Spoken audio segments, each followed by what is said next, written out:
ನಾನು ವಿರೋಧ ಪಕ್ಷದ ನಾಯಕನಾಗಿ ಒಂದು ವರ್ಷ ತುಂಬಿದೆ ಇವತ್ತು. ಅದರ ಜೊತೆಗೆ ಇವತ್ತು 40% ಏನು ನಮ್ಮ ಮೇಲೆ ಆಪಾದನೆ ಮಾಡಿದ್ರು, ಆಪಾದನೆನೂ ಕೂಡ ಸುಳ್ಳು, ಅದರಿಂದನೂ ಮುಕ್ತ ಆಗಿದ್ದೀರಿ. ಇವತ್ತು ನಮ್ಗೆ ಸಿಹಿ ಸುದ್ದಿ.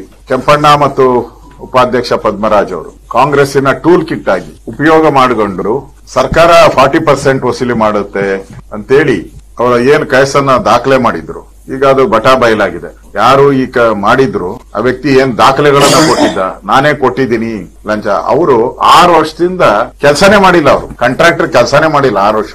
ನಿರುದ್ಯೋಗಿ, ಈ ನಿರುದ್ಯೋಗಿಗಳು ನಿರುದ್ಯೋಗಿ ಕಾಂಟ್ರಾಕ್ಟರ್ಗಳೆಲ್ಲ ಸೇರ್ಕೊಂಡು ಕಾಂಗ್ರೆಸ್ಸಿನ ಟೂಲ್ ಕಿಟ್ ಆಗಿ 40% ಸರ್ಕಾರ ಅಂತೇಳಿ ನಮ್ಮ ಮೇಲೆ ಆಪಾದನೆ ಮಾಡಿದ್ರು, ಬೊಮ್ಮಾಯಿ ಸರ್ಕಾರದ ಮೇಲೆ. ಇವತ್ತು ಕಾಂಗ್ರೆಸ್ ಅವರಿಗೆ ಯಾವ ಮುಖ ಇಟ್ಕೊಂಡು ನೀವು ಕೋವಿಡ್ ಹಗರಣ ಆಗಿದೆ, ಬೇರೆ ಬೇರೆ ಹಗರಣಗಳನ್ನ ಹೇಳ್ತಾ ಇದ್ದೀರಲ್ಲ, ಇದೆಲ್ಲ ಇದೆ. ನಿಮ್ಗೆ 40% ಸರ್ಕಾರನ ಕಳೆದ 16 ತಿಂಗಳಲ್ಲಿ ಪ್ರೂವ್ ಮಾಡಕ್ಕೆ ಆಗಿಲ್ಲ ನಿಮ್ ಕೈಲಿ. ಹೈಕೋರ್ಟ್ ಹೋಗಿತ್ತು, ಹೈಕೋರ್ಟ್ ಅಲ್ಲಿ ನೀವು ದಾಖಲೆನೆ ಮಂಡನೆ ಮಾಡಿಲ್ಲ. ಇವರು ಹೈಕೋರ್ಟ್ ಅಲ್ಲೂ ಕೇಸ್ ನಡೀತಾ ಇತ್ತು, ಅಲ್ಲಿ ದಾಖಲೆನೆ ಕೊಡ್ಲಿಲ್ಲ. ಹಲವಾರು ಬಾರಿ ನೋಟಿಸ್ ಕೊಟ್ಟರು, ಅಟೆಂಡೇ ಆಗ್ಲಿಲ್ಲ. ಈಗ ಲೋಕಾಯುಕ್ತ ಕ್ಲೀನ್ ಚಿಟ್ ಕೊಟ್ಟಿದೆ. ಅವರು 6 ವರ್ಷದಿಂದ ಕೆಲಸನೇ ಮಾಡಿಲ್ಲ, ಇನ್ ಕಮಿಷನ್ ಕೊಡೋ ಪ್ರಶ್ನೆನೇ ಏನೈತೆ ಅಂತೇಳಿ ಕೇಸನ್ನ ವಜಾ ಮಾಡಿ